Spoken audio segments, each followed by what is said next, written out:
ಚಿಕ್ಕಬಳ್ಳಾಪುರದಲ್ಲಿ hello everyone, welcome to my YouTube channel. ನಾನು ನಿಮ್ಮ ಪ್ರೀತಿಯ ಸುಪ್ರಿಯಾ. ನಾನಿವತ್ತು ಚಿಕ್ಕಬಳ್ಳಾಪುರದಲ್ಲಿರುವ ಈಶಾ ಫೌಂಡೇಶನ್ಗೆ ಬಂದಿದ್ದೀನಿ. ಇದು ಬ್ಯಾಂಗ್ಳೂರಿಂದ 71 ಕಿಲೋಮೀಟರ್ಸ್ ಇದೆ ಮತ್ತು ನಂದಿ ಹಿಲ್ಸಿಂದ ಜಸ್ಟ್ 18 ಕಿಲೋಮೀಟರ್ಸ್ ಇದೆ. ನೀವು ಪ್ಲ್ಯಾನ್ ಮಾಡಿ ಬಂದರೆ ಎರಡು ಪ್ಲೇಸ್ನ ಈಸಿಯಾಗಿ ಕವರ್ ಮಾಡ್ಬೋದು. ಈ ಈಶಾ ಫೌಂಡೇಶನ್ ಚಿಕ್ಕಬಳ್ಳಾಪುರದಲ್ಲಿ ರೀಸೆಂಟಾಗಿ ಲಾಂಚ್ ಆಗಿದ್ದು, ಎಕ್ಸಾಕ್ಟ್ ಡೇಟ್ ಬಂದ್ಬಿಟ್ಟು 15th January 2023 ನಿಯರ್ಲಿ 2 years ಆಯ್ತಷ್ಟೇ. ಈ ಆದಿಯೋಗಿ ಶಿವನ ಪ್ರತಿಮೆಯನ್ನು ಸದ್ಗುರು ಅಂತ ಕರೆಯಲ್ಪಟ್ಟ ಜಗ್ಲಿ ವಾಸುದೇವ್ ಅವರು ನಿರ್ಮಿಸಿರೋದು. ಅದಕ್ಕೆ ನೀವು ಎಂಟ್ರೆನ್ಸಲ್ಲಿ ನೇಮ್ ಪ್ಲೇಟ್ನ ನೋಡ್ಬೋದು, ಸದ್ಗುರು ಸನ್ನಿಧಿ ಅಂತ ಹಾಕಿದ್ದಾರೆ.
ಆದಿಯೋಗಿ ಶಿವನ ಪ್ರತಿಮೆ 112 ಅಡಿ ಎತ್ತರ, 82 ಅಡಿ ಅಗಲ ಮತ್ತು 147 ಅಡಿ ಉದ್ದ ಇದೆ. ಈ ಪ್ರತಿಮೆ ತಮಿಳುನಾಡಿನ ಕೊಯಮತ್ತೂರಿನ ಈಶಾ ಯೋಗ ಕೇಂದ್ರದಲ್ಲಿರುವ ಆದಿಯೋಗಿ ಶಿವನ ಪ್ರತಿಮೆಯ ಪ್ರತಿರೂಪ ಆಗಿದೆ. ಮತ್ತು ಗಿನ್ನಿಸ್ ಬುಕ್ ಆಫ್ ವರ್ಲ್ಡ್ ರೆಕಾರ್ಡ್ಸ್ನ ಪ್ರಕಾರ ಇದು ಇದುವರೆಗಿನ ನಿರ್ಮಿಸಲಾದ ಅತಿ ದೊಡ್ಡ ಬರ್ಸ್ಟ್ ಶಿಲ್ಪವಾಗಿದೆ.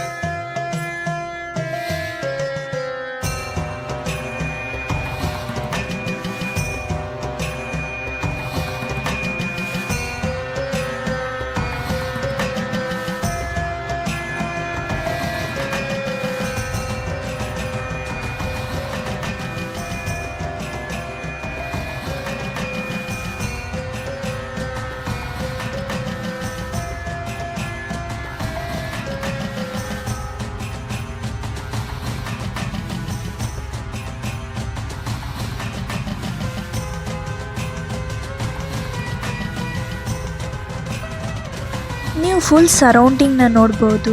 ಈ ಆದಿಯೋಗಿ ಶಿವನ ಪ್ರತಿಮೆಯನ್ನು ನಂದಿ ಬೆಟ್ಟಗಳ ತಪ್ಪಲಿನಲ್ಲಿ ಸ್ಥಾಪಿಸಿದ್ದಾರೆ.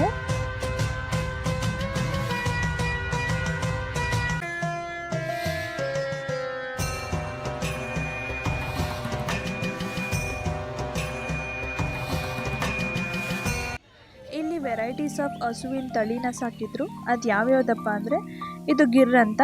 ಇದ್ರ ಮೂಲ ಸ್ಥಳ ಬಂದ್ಬಿಟ್ಟು ಮಹಾರಾಷ್ಟ್ರ, ಗುಜರಾತ್, ರಾಜಸ್ಥಾನಲ್ಲಿ ನೋಡ್ಬೋದು. ಇಲ್ಲಿ ಬ್ಲ್ಯಾಕ್ ಆ್ಯಂಡ್ ವೈಟ್ ಇದೆಯಲ್ಲ, ಅದ್ರ ಹೆಸರು ರತಿ ಅಂತ. ಅದ್ರದ್ದು ಮೂಲತಃ ರಾಜಸ್ಥಾನೇ ಆಗಿರುತ್ತೆ. ಮತ್ತು ಇದು ಸಾಹಿವಾಲ್ ಅಂತ. ಇದ್ರ ಮೂಲ ಸ್ಥಳ ಬಂದ್ಬಿಟ್ಟು ಪಾಕಿಸ್ತಾನಲ್ಲಿ ನೀವು ಜಾಸ್ತಿ ಕಾಮನ್ ಆಗಿ ನೋಡ್ಬೋದು.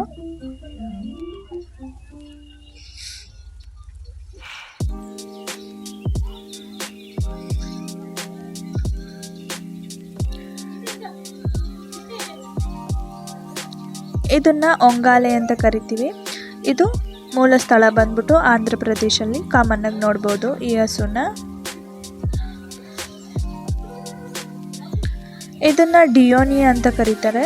ಇದ್ರ ಮೂಲ ಸ್ಥಳ ಬಂದ್ಬಿಟ್ಟು ಮಹಾರಾಷ್ಟ್ರನೇ. ಇದು ಬರ್ಗುರ್ ಅಂತ ತಮಿಳ್ನಾಡಲ್ಲಿ ಜಾಸ್ತಿ ನೋಡ್ಬೋದು. ಇದು ಮಲೆನಾಡು ಗಿಡ್ಡ, ಜಾಸ್ತಿ ಕಾಮನ್ ಆಗಿ ಮಲೆನಾಡು ಸೈಡೇ ನೋಡ್ಬೋದು. ಇದು ನೋಡಿ, ಇದು ಕಾನ್ಕ್ರೇಜ್ ಅಂತ. ಇದನ್ನು ಜಾಸ್ತಿ ಕುಸ್ತಿ ಅಲ್ಲೆಲ್ಲ ಯೂಸ್ ಮಾಡ್ತಾರೆ. ಇದ್ರ ಮೂಲ ಸ್ಥಳ ಬಂದ್ಬಿಟ್ಟು ರಾಜಸ್ಥಾನೇ ಆಗಿರುತ್ತೆ.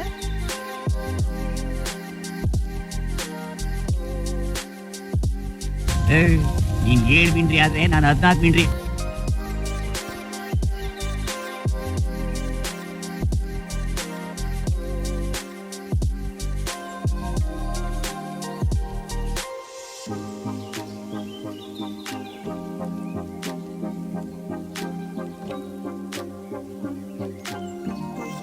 ಇಲ್ಲಿ everyday 7 PM laser light show ಇರುತ್ತೆ, ತುಂಬ ಚೆನ್ನಾಗಿರುತ್ತೆ, ನೀವು ನೋಡ್ಬೋದು.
He expounded 112 methods of behavior, offering his disciples access to the deepest innards of creation.